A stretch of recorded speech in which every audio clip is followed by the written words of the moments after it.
seriously popular. Welcome to Alas Vine and Hitchens. I am Sarah Vine. And I am Peter Hitchens. This week, Peter is rejoicing in the news that the clocks revert to true time on Sunday, whatever that might mean. And I shall be asking why the hell we closed down the schools during COVID. Join us after the break. Welcome back to Alas Vine and Hitchens. I am Sarah Vine. She is Sarah Vine, though she's also Lady something or other, and I am Peter Hitchens. Today, Peter, I would like to talk about COVID and the fact that we closed the schools, which I actually went over my articles from that period, and I think I wrote more articles on why we shouldn't have closed the schools than I've ever written about anything else. I think I was in a very bad mood about it. I think I wrote more articles about why we shouldn't go mad over COVID than anything else in my life. But I was raging about school closures because I remember I was living at the time with Michael Gove, and I remember making the argument repeatedly and probably quite annoyingly for him that schools should be considered essential services, because that's what I felt. Because schools are not just about teaching people maths and English. For a lot of children, they're quite important support systems. And for a lot of parents, they're quite important child-minding systems as well. In fact, I think for a lot of parents, that's their main function. Yes, I did write one what I thought was mildly entertaining when I reread it column about trying to teach my son maths, which did not go terribly well. The reason I bring this up is because we've got Boris Johnson at the COVID inquiry, which probably most people have forgotten about because it's so dull, although it is costing 200 million of our English pounds, we should remember. Lawyers have to be kept. They do. It's they very absolutely important. If they do. weren't, Yes. then imagine if they started roaming the streets, suing people and things. It would be you'd be terribly. No, we have it's to much make better sure that they are kept gainfully employed, kept busy. But anyway, Boris Johnson, or Doris Bunsen, as my children still call him, was giving evidence, and and they were talking about closing the schools, and he said that he wished another solution could have been found, and admitted that with hindsight it's been pretty disastrous. With foresight, it was disastrous. Well, I felt the same. I foresaw it. I predicted absolutely everything that has happened, and nobody took a blind bit of notice. For my children, my daughter was going into her A-level year and my son was doing his GCSE. So they were right at they got the worst possible situation. And I think my daughter just about got away with it. But my son, I think he's only really now just sort of catching up. I think it really did blow a hole in his entire world because they just ended up sitting in their rooms because everything was done on the line. But then, there were some children who didn't have computers. There were some children who didn't even have mobile phones. And how were they supposed to access all the lessons? And it was absolutely shocking. It was a shameful, mad panic by people who were paid quite a lot of money not to panic and to consider things thoughtfully and rationally, and who abandoned reason. And I won't forgive them for it for the rest of my life. They did a lot of damage to individual humans, some of them known to me, but they also did permanent, profound damage to this country's economy and indeed its work ethic, from which it will never recover. And they did it because they didn't have the nerve to stand up against panic. And as I say, if you want to be a minister in His Majesty's government, then you have to be prepared to face up to people shouting at you to do stupid things and to say no. It's the principal characteristic you have to possess, and not one of them had it. And the great counterexample has always been Sweden, where the brilliant scientist Edmund was protected from Swedish politicians by his country's own constitution, which allowed him absolute authority over how to treat it. The result that Sweden, alone of the major European countries, refused to panic and didn't suffer by it at all in any serious way. And he was appalled. He had thought that of all the countries that he could rely on to stand in the same rank that he was in, of being intelligent and reasonable, that Britain was the one he could rely on. And he looked and saw what was going on in London, and his heart sank. You said earlier on about being able to sort of put up with people shouting at you. I think, when you're a columnist like yourself, and also to me, you're very used to people shouting at you when you say things that they don't like to hear. But I do think that the schools thing was particularly damaging. It was insane. It had absolutely no bearing on practical needs at all. Even if you accepted the garbage which was emerging from the mouths of so many people who ought to have known better, even if you accepted it, closing schools was crazy. Most teachers are sort of under the age of 50. Quite a lot of them are they're that old. in their 20s. I mean, they're very young on the whole. But the point I find the High Court judges are looking a bit young these days. So for them, the risk was really very low. And the argument was, oh, well, the children, they're super spreaders because they've got these super duper immune systems and they might take it home and give it to granny or give it to their parents or whatever. But the point is that now we've got a situation where you've got a whole generation of children who, by the way, are going to have to pay for the money that we spend. It's what we do all the time. Is we load our extravagance and our folly onto the next generation. But they are, for a lot of them, and I spend a lot of time with teenagers because I live with both of my children, and they bring their friends around a lot. I have quite a sort of open house, so I do talk to them, and I think they are quite damaged by it all. I think a lot of them suffer from anxiety in the sense that they're always in a panic. I think the panic around COVID has sort of instilled this kind of anxiety in them about the world in general. Again, it reflects on the policy of our education system now. The time was you would have had a substantial minority of people working in the political classes, in the civil service, in the law, and in broadcasting and in the media, who had the sense to see that this was a childish frenzy, which was not rooted in fact. And their voices would have been heard, they would have been listened to. But now we don't have that because our education system is no longer producing people who can think for themselves. It produces people, basically what you get in our education system is you get high grades if you conform. Yes. And that's how you do it. Absolutely. Nobody is encouraged in initiative. It's critical thinking is not encouraged. And as a result, in the really important upper echelons of society where it is really vital to have a dissenting elite, it wasn't there. And there were people, I remember the one or two people who managed to write letters to the papers in the early days saying, hang on, what are we doing? Quite qualified people. There weren't enough of them. There wasn't critical mass. And I thought when I was writing my stuff against it, that I was completely wasting my time because it didn't. There was no point at which it meshed with any area of government or parliament. The only thing that I've discovered since is the number of people who come up to me in the street and say, I'm really grateful to you. I'm not saying this to boast because actually I don't need to, but what they say is very important. I thought I was completely crazy. And to have somebody in a major newspaper saying anything different was really important. And for me, I had the difficulty of being alone where I was. And the moment when Jonathan Sumption came out and started criticizing, it was hugely important for me because here was someone I could say to people anchor yourself to, immensely qualified, and you don't just have to rely on me. Look what other voices are being raised, but there weren't enough Jonathan Sumptions. But isn't it the case that it's very interesting that you say this and this inability to think independently, but you see it all the time in universities, which is that people are scared of being unpopular or holding an unpopular view that is perhaps difficult to argue, and they go for the sort of path of least resistance, and that's how you end up with sort of insane situations like sort of, trans madness and, all this kind of nonsense about colonialism and stuff, is because no one is taught to argue the difficult case. And the thing is you and I, what we do in our jobs is we always argue the difficult case, or at least we try to. And so we're quite used to doing it.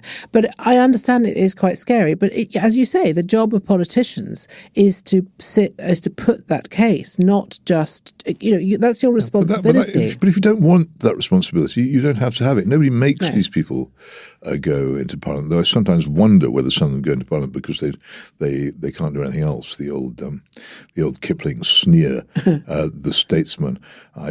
I would not dig, I dared not rob, and so I lied to please the mob. I think that's a bit mean. Well, I have to say, it seems to me to be pretty universally applicable to an awful lot of people in political life.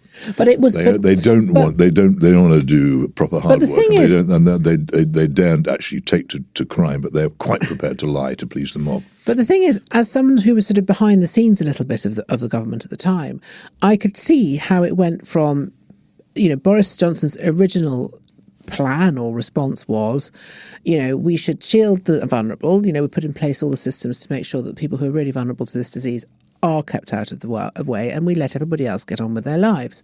That was very much his starting point. That was his initial feeling, and that was what he was going to try and do. But then he very quickly got sort of mobbed, really, by a load of sort of scientists and people doing terrible apocalyptic projections about the death toll and people having to be kept in aircraft hangars because there would be so many corpses. Yeah. I think he got to the stage where he thought, if these projections are true, then I cannot risk them happening. And so it was actually an impossible situation that he found himself in. But there were people, serious people, such as particularly John Ioannidis, who understood this kind of thing. He was saying from the start that the projections were wrong. Reputable people. It wasn't just everybody saying this is going to be disastrous. There were other people who said, no, actually, it isn't. And other people who said, on a cost-benefit analysis, it's still not worth it. Yeah. And there you are. You're a minister. You've got two people. One says, don't do it. One says, do it. You are there as a minister because you have sought for 20 or 30 years the power to decide. You have a decision to take. They took the wrong decision. Though I will say there was another thing, which I think also is a consequence of our education system. Several days before the actual panic solidified and Alexander Johnson went on the television to tell us all to stay at home, Mrs. Hitchens and I went out to the cinema. It was a light-hearted, quite pleasant film called Military Wives. It should have been a success. We went to a cinema in North Oxford, which was probably the most highly educated catchment area of any cinema in the country. And the film had been initially a success, and it was a Sunday evening, and there were 5 people in the cinema, and 2 of them were us. The panic had already set in before the government panicked, and there was also, I think, among politicians a fear of the mob. Well, no, this is what I was going to say. I think they would be shouted into this. Well, what this is, and then because there was everybody is supposed hysteria. to admire how wonderful it is. Our great leader, Winston Churchill, the man who said in 1940 that the great preponderance of opinion in 1940 was, what are we in this for? What's happening? This war is phony. Yeah. Why don't we give it up? That was what distinguished Churchill from almost everybody else. Was that he said, no, this is what we have to do. I am here to take a decision, and a serious one, and his decision was right. But against what almost everybody was saying. That's what we want in politicians. If you aren't prepared at some point in your life to risk that, to be unpopular. Don't be a politician. I agree. You're completely right about the sort of hysteria. I mean, people were behaving in the most absurd and ridiculous ways. And I remember thinking at the time, gosh, I can see this is how terrible things like sort of Kristallnacht happen, because people just, they're so frightened and they're so desperate to preserve their own skins that they will make decisions that are so morally wrong, but they can't, they just can't see anything else because they're so scared. Fear is a very, very, but also there's powerful thing. There's another thing about fear that politicians who are interested in power, above all, realize very quickly. You can distill power out of fear. It is the raw material of power. Of course, yeah. And there were some people, I think, in the who were absolutely thrilled to find themselves finally confronted with the famous desk with the levers and the buttons on it, where if they pushed the button and pulled the lever, things actually happened. Yeah. They enjoyed that, and it doesn't normally work like that, but it worked during COVID. Well, there were some very mediocre people who sort of built quite... It's a jolly polite way of putting it. Quite high-profile careers out of it. I felt at the time, and I feel this now, and I think a lot of people of that generation feel it, which is that, they were basically sacrificed on the altar of the very, very, very elderly and the very infirm. And that was the decision that was made. I'm not even sure that they were, actually. I think the mishandling of the care homes killed a lot of old people. It did. Survived. It wasn't COVID that killed them. It was the incompetence of the handling of the position. But then again, I'm really not sure that the disease was, I don't doubt that it was severe in some cases, was as severe as it was being portrayed at the time. Well, it's interesting because as you probably remember... There was a lot of bad treatment of it initially because doctors didn't know how to handle it. Well, there was a lot of comorbidity, and the problem that they had was that the disease is, if you have other things wrong with you, if you're very obese or, the disease was worse, much worse, and potentially fatal. I remember my parents got it very early on, because you may remember that it came from China. I do. And it went to northern Italy, and it was very bad in northern Italy. My mother was very ill, but recovered. And my father had it and didn't even notice that he had it. Yeah. And you know, they're two people who didn't at the time have a lot of what you would describe about ventilators. Everyone was supposed to be making ventilators, and they turned out to be completely the wrong treatment. Yeah. And worse than wrong. But the difficulty was, and there was what was his name? A very distinguished pathologist who wrote for the Spectator from time to time, saying that the conflation of dying with and dying of is so total. You'll probably never be able to unscramble it. No. And one of the reasons why I sort of gave up on this once it was over and decided that life was too short to drag over it again. But surely the only point of an inquiry into COVID is to make sure that we don't cock it up quite so badly if it happens again. I promise you, I've said it from the start, that when it eventually drags out its slow length and comes to a conclusion, it will say, we did not lock down early enough. That was our mistake. I know that's what they're going to say. And I will laugh at it if I'm still alive, but I may well be dead before it reports. Let us know what you think. You can email us, alas@mailonline.co.uk. After the break, we'll be talking about... the magic of time. The magic of time. Thank you. Join us after the break. So welcome back to Alas, Vine and Hitchens. I am Peter Hitchens, and she is... I believe I am Sarah Vine. I'm very glad to hear it. You sure you don't have a title of some kind? Shut up. I might have to treat you differently if you develop a title.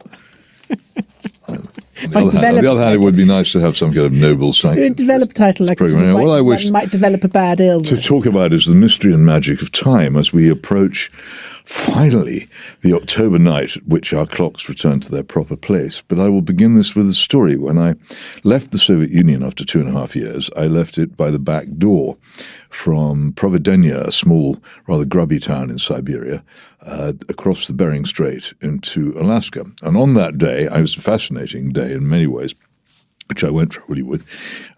I left Providenia on quite late on Monday morning and arrived in Alaska the previous Sunday afternoon in time for lunch.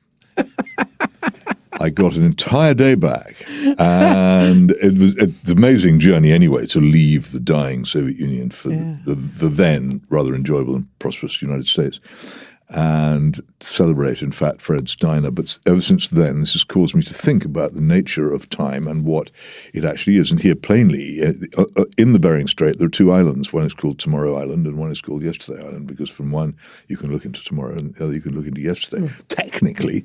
But this is, of course, totally arbitrary because it's caused by a line drawn down the center of the strait. And, of course, it isn't true. And an awful lot of time is not true. It's political. And what we have in this country between March and October is political time, which is false time. People say, what do you mean? And here's a simple point. Noon is a real event. It's an actual physical, measurable, objective relationship between the sun and the surface of the earth. And if you say that it's 1 o'clock in the afternoon, you're falsifying it just as much as if you fiddled your speedometer to tell you were doing 20 miles an hour when you were doing 30, which would be a stupid thing to do in any case. Or if you fiddled your thermometer to show that your temperature was healthier than you were. That's falsification.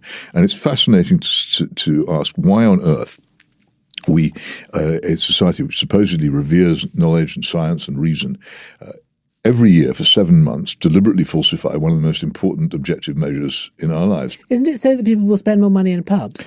There is a theory that it would, though in my view I think people will spend as much money in the pubs one way or the other. But let me explain who began this. There was a nutcase, a developer and builder who used to like getting up very early on Sunday mornings and was annoyed that other people were asleep, who campaigned for years to bring in what he called daylight saving time. His name escapes me. And there was another lunatic entomologist in New Zealand who had the same theory, but they got nowhere. It was like Esperanto as far as most people are concerned until the First World War came along. Right. And war is always like, an excuse to COVID, do terrible things. An excuse to do crazy things. And Kaiser Wilhelm II and his great equally furry-faced mate, the Franz Joseph, the Emperor of Austro-Hungary, together decided they were going to force their populations to get up an hour earlier to make them work harder for the war effort. Well, they couldn't actually say, get up an hour earlier, because people might have objected. So instead they said, we're putting the clocks forward And so everybody did get up an hour earlier because nobody understands what happens when the clocks go forward. They didn't realise this is what had been done to them. That's what happens every March. Every March the government decrees everybody must start work or start school an hour earlier than they otherwise would have done. Yeah. If they put it like that, nobody would do it. No. But it's called daylight saving time. Why does it save daylight? It doesn't. No. The amount of daylight remains entirely the same. Where does the saved daylight go? Can you save it up and use it later? Well, is it a bank of Native daylight? Americans watching their conquerors do this said it was like a man cutting a strip off one end of a rug and sewing it on the other end and saying it's got longer. It's drivel, and no person of any sense or intelligence can put up with it, and yet it's persisted. In fact, at one point they doubled it, and there was a campaign. No, when? During the Second World War. Oh God! So they put the hour. Basically, what we do during the period when we have the clocks forward is we're living on approximately the time in Berlin. So what time is it now? It's quarter what? It's a quarter to 2 according to falsified clocks. It's really a quarter to 1. Okay, fine. So, but I agree this is difficult, and most people, the night the clocks go back, don't know which way it goes until they check. Well, I only get it right now. Nobody understands it. I call it the National Intelligence Test. It's a twice-yearly National Intelligence Test, which 99% of people fail because they don't think about it. They never had to. The real danger at the moment is that everyone's giving up the annual change. And there's a lot of talk, well, this change is silly, let's stop doing it. But they propose to leave things as they are now, that is to say with the clocks falsified rather than with natural time. And that's why I make this point about natural objective time so strongly, because it seems to me to be the overwhelming argument that the default position of any society should be to have the time appropriate to its place on the planet. Well, I mean, yes. You'd think that, wouldn't you? But an awful lot of people are going to end up. If you had a sort of, what are they called? Those sun things that tell the time. Yes. Whatever it is, but sundials. Sundials. Yes. It should be according to. They're not much use at night or in cloudy weather. But can I ask a question? Does it happen? No. Apart from anything else, the effect of all these things varies. The further you are from the equator or the nearer you are to the equator, it's really it's a temperate zone thing for most people. There are some American states that don't do it. I think there are some South American countries that don't do it, have never done it. China, I think, does it, but they have one time zone. The time in Peking applies everywhere, including in the very far west so that must China. Be really difficult. Well, it's Xinjiang in Kashgar, where I once went for the most amazing event, which I'll tell you about some other time. It was 10 o'clock in the morning, still pitch black. Because they were forced to adopt Peking time. And it's one of the things about being a subject person in the Chinese Empire. You take the time that they give you in Peking. Yeah. The Soviet Union, on the other hand, had about 9 time zones. And they also messed around with it incessantly to make life more difficult. I once witnessed a firework display in Moscow at 9 o'clock in the evening in broad daylight. It's like watching an air raid. It's really strange. Really strange. But these things are fundamentally political, and it seems to me that if we're getting rid of it, then we should get rid of it by going back to the sane, normal time we used to work with. One of my allies in this, by the way, is P.G. Wodehouse, who in, I think, 3 of his novels makes snide remarks to the stupidity of I mean, to an extent, since we had the electric light and since we stopped, or in fact, since we had artificial light, we don't really respect the kind of moon and stars anymore, do we? Well, it's a pity, but it doesn't make much of the sun. You have to respect because it doesn't make a difference. If you're one of the reasons why the twisting of the clocks is so popular among the bourgeois bohemians dwelling in London and working in politics and the media is that none of them get up particularly early, and they've never seen the dawn, and they don't realise that quite large and lengthy periods of daylight have already elapsed before they have breakfast. Before they emerge. But I do, you see, as a long-distance commuter and a parent, I've long been used to the fact that there is light early in the day. And I think the interesting thing about the past few weeks is the days have indeed been shortening, and as they do anyway. But because the clocks are jammed forwards, that means I have to get up in the dark. Yes. And on October the 20th, you probably won't. Well, no, I won't. I'll get up in the daylight, and that's the big difference. Because what I've been made to do is to get up in the dark to go to work an hour earlier than I need to. And era of working from home, people who say, well, I like having some time, a bit of light after I leave work. I said, fine. In these days of working from home and all this flexibility, go to your employer and say, look, would you mind if I started work an hour earlier and left an hour earlier too? And most employers say, fine, do that. They don't need to make me get up. And millions of other people get up an hour earlier just because they want an extra hour of alleged daylight in the late afternoon. What they also don't seem to realize is that within a month, it gets dark at 4 o'clock anyway. It would have got dark at 4 anyway, not actually making any substantial difference. No, it doesn't really make any difference. Because I'm afraid these things are ordained by the motion of the planets. Yes. Well, I mean, you have a point. I'm not sure I care about it. I get jeered at incessantly for making it, I have to say. The main response when I make this point is for people to say, oh, don't be silly. Whereas, in fact, the silliness is all from the other side. It's a crazy thing to do. As I say, it's far worse than Esperanto.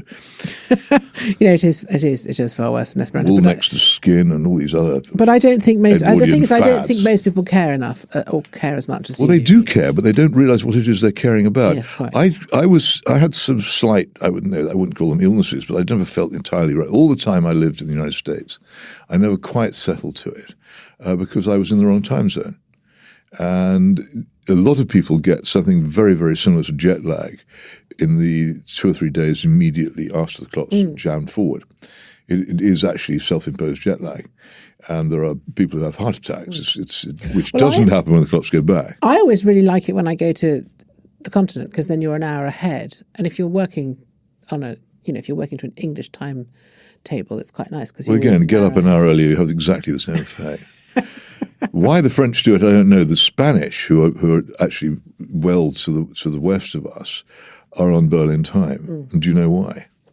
Because Francisco Franco, horrible man, wanted to suck up to Hitler and put Spain on German time. Now, poor Portugal next door didn't do this. And then eventually, after being incorporated into the European Union, they thought it might be a good idea to coordinate themselves with Spain. And so they tried it.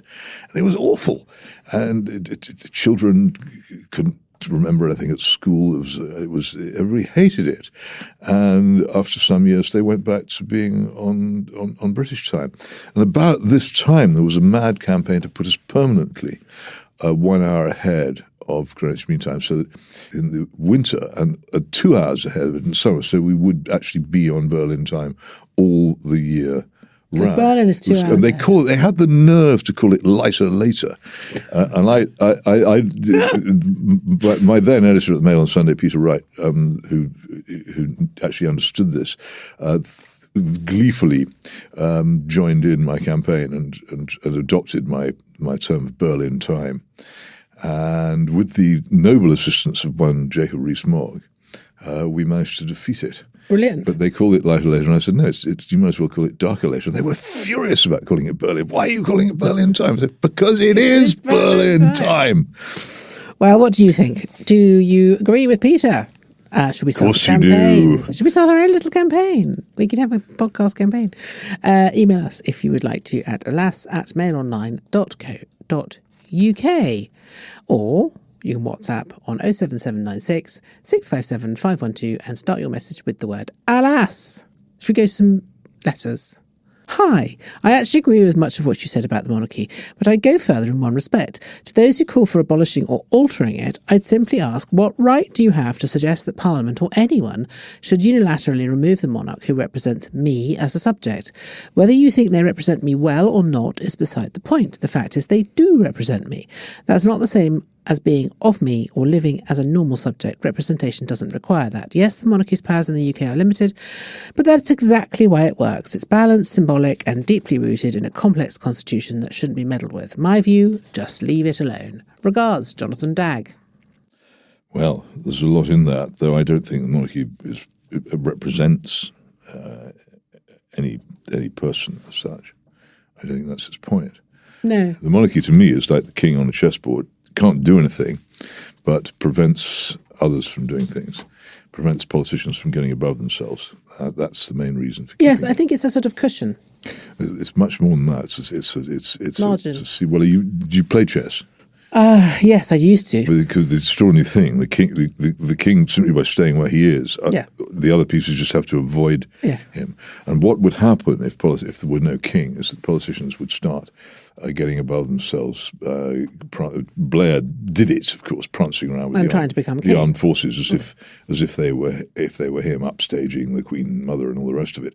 He wanted to do it because the Labour Party has not openly discussed a monarchy since about 1920, I think. And when they did, they just agreed to postpone the issue because they knew it would be so unpopular to abolish it. But they don't like it because they see it as a barrier to the total power which socialists would like. Any conservative person should stand by the monarchy. A terrible blow dealt to the monarchy by the failure of the Conservative Party to defend the hereditary peers. Because by doing so, they allowed the wiping out of the only other hereditary part of our constitution. So the monarchy now stands alone with absolutely no defensive classes around it, and I don't think it's got long. Actually, I think it'll probably start in Australia. There'll be a referendum to remove it, and then the clamour will begin to do the same here.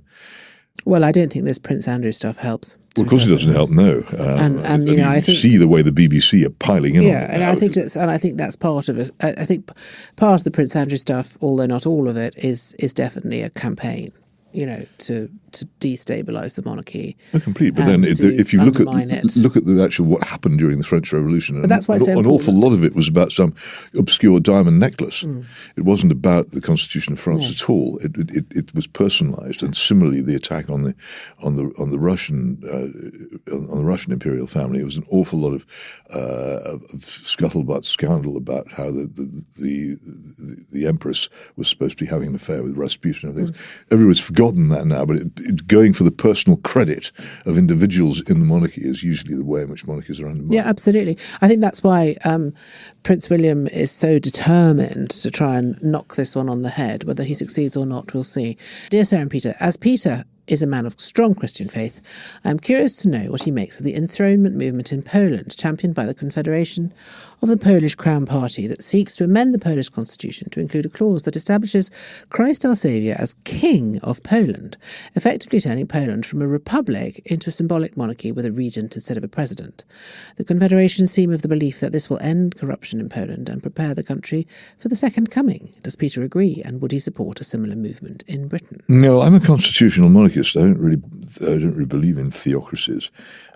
You'd have a big problem in Poland, despite the fact that it still has very strong Christian belief among a large part of its population. It's by no means universally Christian. It would be very difficult to have a functioning country in which such a system existed, because it would simply declare that those people who were not of the faith were not fully citizens. I don't think I could possibly support that. I mean, there may have been circumstances long ago when Christianity was all-pervading, when you might have tried something of the kind, but it doesn't seem to me to be realistic. I mean, I'm just generally not slightly Iranian, isn't it? Yeah, I was going to say I'm just generally not. I'm not in favour of religious sectarian governments. It's very difficult for the people who aren't members of the religion. Exactly. That is yes, in power. But I think if you look at the sort of, if you look at Iran, that's not a direction that you would want to go in. Dear lass, if someone were to ask me my political philosophy, I would reply Hitchensite, or perhaps Hitchens' sister, or Hitchenmania, maybe? I know, that's my suggestion. Hitchensista, I think is where it's meant to sound a bit more Nicaraguan. Sandinista. Hitchonian. You remember the way Neil Kinnock used to pronounce Nicaragua? Nicaragua. Given Mr. Hitchens' red You've set him off now. Given Mr. Hitchens' red background and, ironically, his apparent revolutionary views in today's sea of meek conformity, I believe Mr. Hitchens considers himself a Burkean conservative. And if this is so, could you please identify which elements of Edmund Burke's works he most aligns with? Likewise, to Ms. Vine, thank you for including me.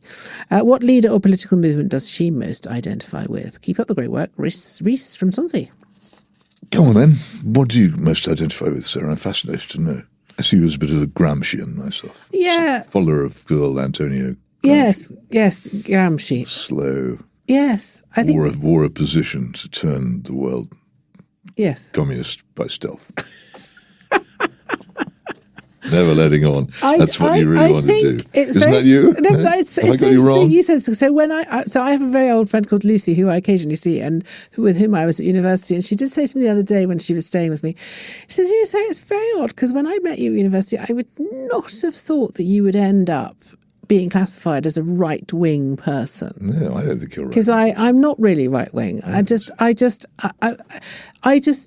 I'm very much a person who approaches each question as an individual question. So I'm not tribal at all. That's the thing. I don't really consider myself to belong to any political tribe or party.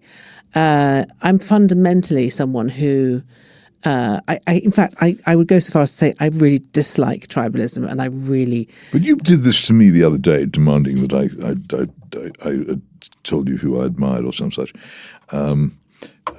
I ended up telling you that I didn't admire him, but I thought I had a soft spot for Duke of Wellington. Do you have a soft spot for any major figure in our history? Well, that's what I'm trying to think. Not really, no. I suppose... Harold Macmillan, perhaps?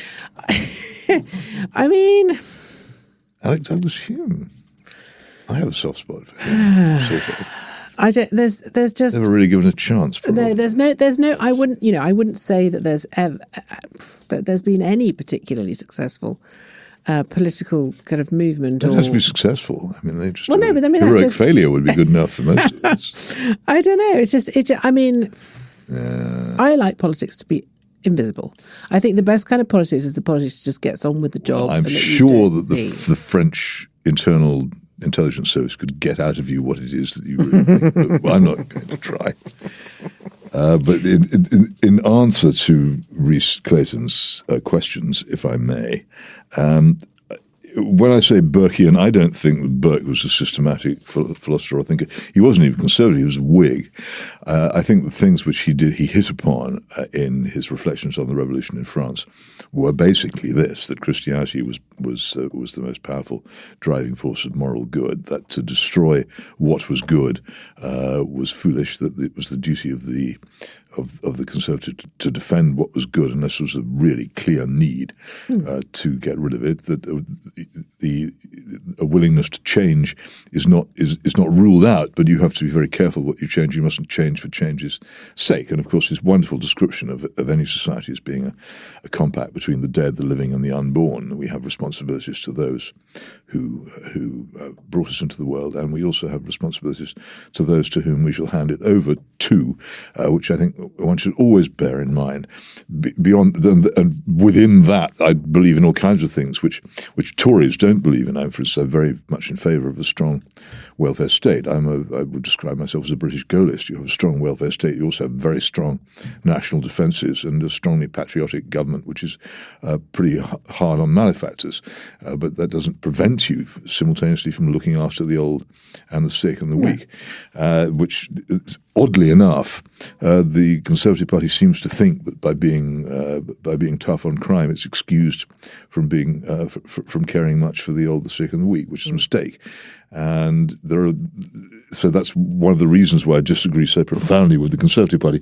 But my other piece of great good fortune is that I learnt Marxism and Leninism at a tender age, and I understood from that the well springs of politics and how it actually happens, as opposed to the disguises in which it advances itself. And I reckon I'm quite hard to fool, and it's important to me. But I think people who haven't been through that, who've never been into those strange badlands of revolutionary thought, are probably quite ill-equipped to deal with the profound cynicism which now lies at the heart of so much democratic politics. I see it. I see it, and I'm not deluded by it, but other people are. Viz the COVID panic.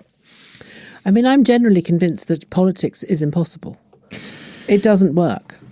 I think it's impossible now for persons in principle. I think the moment when it could have been rescued is gone, I'm afraid. So I think perhaps, I suppose, that's so the reason I can't really answer your question, Rhys, is because I'm not sure any of it is fixable or it can be made to work, because I've seen the internal workings of it, and there's the way politics works runs directly counter to any form of efficiency in government. But not just efficiency either. Or effectiveness, I suppose. The immortal words of Otto von Bismarck. if you like either sausages or politics, don't watch either of them being made. Exactly. I've watched rather too much of it being made, and I also don't like sausages, so there you go. And don't eat them. And you've never even been to a sausage factory. No, exactly. I don't like sausages on principle. They're disgusting.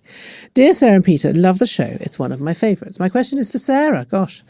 I recently listened to the audiobook of your memoir, and I enjoyed it very much, particularly your impersonations of the characters. Yes, I did get a bit carried away.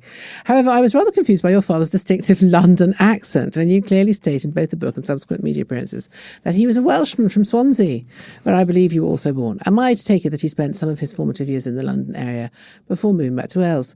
Many thanks, Gerard Corbyn. Well, he did spend some time in the London area, sort of Woking area, but that accent is more of a sort of construct in the sense that, so if I were to talk to you as though I was my dad, that's how I would talk. That's how Roger talks. Hello, Peter. But it's not how he talks. But it is how he talks. It's an exaggeration of how he talks because he's sort of.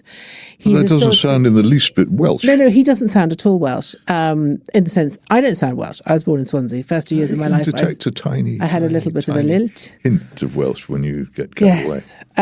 And he's got the same, but he is a chameleon.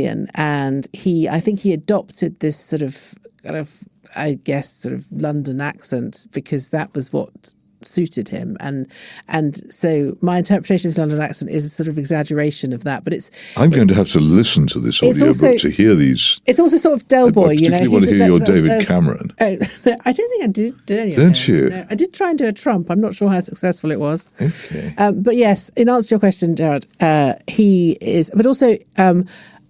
Like most people who speak lots of languages, his English doesn't have, sometimes he will speak with an Italian accent.